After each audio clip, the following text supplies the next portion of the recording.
1000 տոննա ռուսական ցորենով բեռնված գնացքը նոյեմբերի 6-ին ժամանել է Հայաստան, անցնելով Ադրբեջանի ու Վրաստանի տարածքով։ Մի քանի րոպե առաջ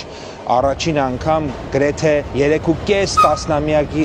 ընդմիջումից հետո երկաթուղային ճանապարհով Ադրբեջանի տարածքով Հայաստան եկավ բեռ։ Նիկոլ Փաշինյանի խոսքով ի սկզբանե նախատեսված էր, որ առաջին գնացքը Հայաստան պետք է գար Ղազախստանից։ Բայց հետագայում պարզվել է, որ Ադրբեջանը նման հնարավորություն է ընձեռել նաև Ռուսաստանից եկող գնացքներին։ Իրավիճակը անդադ փոխվում է, որովհետև նորանոր հայտեր են առաջանում, հիմա պետք է նաև գործնականում պարզվի, թե արդյոք հակառակ ուղղությամբ էլ ապրանքներ ինչպես են